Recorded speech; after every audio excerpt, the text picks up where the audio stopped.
મિત્રો નમસ્કાર, હું ડૉક્ટર મહેશભાઈ તળાવિયા આયુર્વેદ અમૃતમ યુટ્યુબ ચેનલમાં આપનું ખૂબ ખૂબ સ્વાગત કરું છું. મિત્રો, વિડીયોના અંત સુધી સાથે રહેજો, શેર કરજો, લાઈક કરજો અને સબસ્ક્રાઈબ કરજો. હવે આપણે આ શિયાળાની અંદર શક્તિપ્રદ ઔષધો અથવા તો શક્તિપ્રદ આહાર દ્રવ્ય ક્યાં લેવા એના માટે અમને થોડી સમજણ આપું છું. તો શિયાળો એ દરેકને માટે શ્રેષ્ઠ ઋતુ છે. માંદગી જેને લાગુ પડી છે એ પણ શિયાળાની અંદર વહેલા એમાંથી મુક્ત થાય છે અને સ્વસ્થ વ્યક્તિનું સ્વાસ્થ્ય એ ખૂબ જળવાય છે.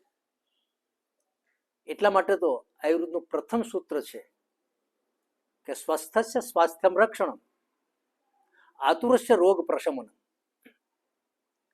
આયુર્વેદના આચાર્યો કીધેલું છે કે આયુર્વેદનું મહત્વ કામ એ સ્વસ્થ શરીરના ધારકોને સ્વાસ્થ્ય પ્રદાન કરવું અને માંદગીવાળા એટલે આતુરસ્ય એના રોગને શમન કરવું. મિત્રો, આ થઈ સામાન્ય વાત, પરંતુ શક્તિ ક્યાંય વેચાથી મળતી નથી, આરોગ્ય ક્યાંય ઉછીનું લેવાતું નથી. જ્યારે આપણને રોજિંદા જીવનની અંદર કંઈક તકલીફ થાય છે ત્યારે તો ઔષધોનો સહારો લેવો પડે છે. એ પછી આયુર્વેદ હોય કે એલોપેથી હોય, જે હોય. આયુર્વેદની અંદર અમુક ઋતુ પરત્વે સરસ મજાના ઔષધો એ પ્રયોજ્યા છે અને એમાં તાકાતવાળી ઔષધિ એ પણ ખૂબ સરસ કામ આપે છે. એવા ઔષધોમાંનું એક ઔષધ એ છે શતાવરી, જેને એકલકંટો કહેવામાં આવે છે. એરુના સુવા પણ કહેવામાં આવે છે. એનું મુખ્ય કારણ એ છે કે શતાવરી એની અંદર હજારો મૂળ હોય છે. એક શતાવરીનો છોડ તમને 10 થી 15 કિલો મૂળ આપે છે, આંગળી જેવા સરસ મજાના મૂળ, અને એ રસથી ભરપૂર હોય છે. આ શતાવરીના ગુણ એટલા બધા છે કે આચાર્યોએ એને ખૂબ મહત્વ આપેલું છે. એમાં ચરકે તો એના વખાણ કર્યા છે, એટલા બધા છે કે આપણને નવાઈ લાગે. અને શતાવરી એટલું સરસ કામ આપે છે કારણ કે શતાવરી યુક્ત જે ઔષધો બધા છે એનું જેનું કોમ્બિનેશન શતાવરીની સાથે કરવામાં આવે છે, એ ઔષધો આની સાથે મળી અને તાકાત સંપૂર્ણ આપે છે. મિત્રો, શતાવરી જે છે એના ગુણની અંદર આપણે જોઈએ તો એક સ્નિગ્ધ દ્રવ્ય છે, મધુર દ્રવ્ય છે. કંઈક હશે એ પાચન થવામાં વાર લાગે છે. પિત્તને ખૂબ કાપે છે. પિત્તજન્ય રોગોની અંદર શતાવરી એ સારામાં સારું ઔષધ છે અને શિયાળામાં તો ખાસ લેવા જેવું છે. કારણ કે આપણે વધુ પ્રમાણમાં ગળપણ ખાવાતું હોય, વધુ પ્રમાણમાં તળેલા પદાર્થો ખાવાતા હોય ત્યારે પિત્ત ચોક્કસ વધે છે. મિત્રો, શતાવરી જે છે એના ઘણા બધા યોગ બજારની અંદર ફાર્મસીઓ વેચે છે અને એ શતાવરી વિવિધ પ્રકારના સંયોજન કરી અને એના ગુણ માણસને પ્રાપ્ત થાય છે. તો એમાં એક સત્વર્યાદી ચૂર્ણ આવે છે, શતાવરી તેલ પણ આવે છે, શતાવરી ઘૃત પણ આવે છે, નારાયણ તેલની અંદર એનો પણ ખૂબ પુષ્કળ ઉપયોગ થાય છે, અશ્વગંધાદી ચૂર્ણની અંદર પણ એનો ઉપયોગ થાય છે. અશ્વગંધા, શતાવરી, આ બધા જે ઔષધો જે છે એ તાકાતથી ભરપૂર છે.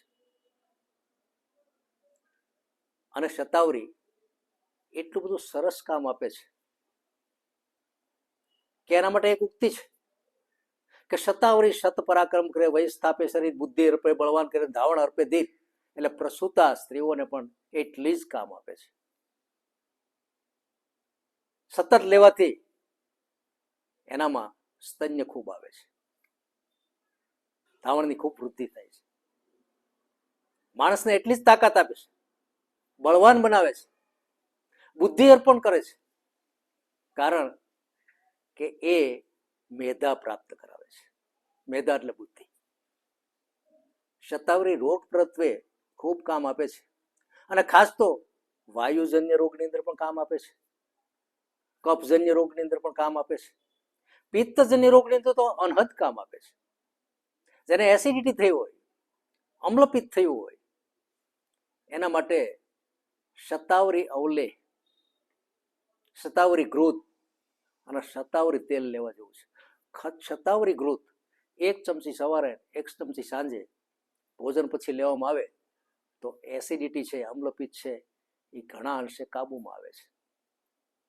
શતાવરી અષ્ટમધુ આ મિક્સ કરીને લેવામાં આવે તો પણ 1 ચમચી સવારે ને 1 ચમચી સાંજે અમ્લપિત્તના દર્દીઓને ખૂબ રાહત થાય છે. શતાવરી એ સાકર સાથે લેવામાં આવે અને ગળો સાથે એનું પ્રયોજન કરવામાં આવે, એટલે ગળો, શતાવરી, સાકર, તો એની તાકાત પણ એટલી વધે છે અને અમ્લપિત્ત, પિત્તજન્ય રોગોનો તો નાશ કરે છે. એનું પણ 1 ચમચી સવાર સાંજ દૂધની સાથે સેવન કરવા જેવું છે.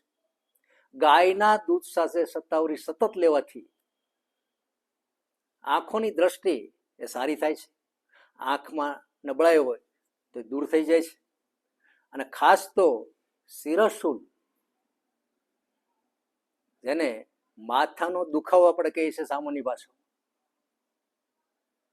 એ શિરઃશૂલ પિત્તને અનુસાર જો થયું હોય, પિત્ત ખૂબ વધતું હોય અને એને શિરઃશૂલ થયું હોય, માથાનો દુખાવો થતો હોય, જતો ન હોય, તો શતાવરીનો પ્રયોગ કરવા જેવો છે. શતાવરી દૂધ સાથે સતત લેવાથી શિરઃશૂલ એ નાશ થાય છે. અતિસારમાં પણ લેવા જેવું છે, અને સ્ત્રીઓનું તો એ સારામાં સારું ઔષધ છે. સફેદ પાણી જેને પડતા હોય એને પણ સવાર સાંજ શતાવરી સાકર સાથે મિક્સ કરી સવાર સાંજ 1 ચમચી લેવામાં આવે તો એ પણ એ રોગને નષ્ટ થાય કરે છે. મિત્રો, આટલું બધું શતાવરીમાં તાકાતવાળું દ્રવ્ય છે. કુદરતે આપણને વનસ્પતિઓનો અણમોલ ખજાનો આપ્યો છે. એમાંના એક આપણે બહુ સારી રીતે જાણીએ છીએ. ભારતભરમાં થાય છે. ભારત એવી ધરતી છે કે ઔષધોથી ભરપૂર છે, અને એ ઔષધનો લાભ આપણને મળે છે. કુદરતની કમાલ છે, અને આપણે પણ એનો ઉપયોગ કરીએ છીએ. મિત્રો, સમજી વિચારી અને આવા ઔષધોનો જો પ્રયોગ કરીએ તો આપણું શરીર નિરોગી રહે અને બીજાને પણ આપણે રોગગ્રસ્ત થતા અટકાવીએ. ઓમ શાંતિ. જય ધન્વંતરી.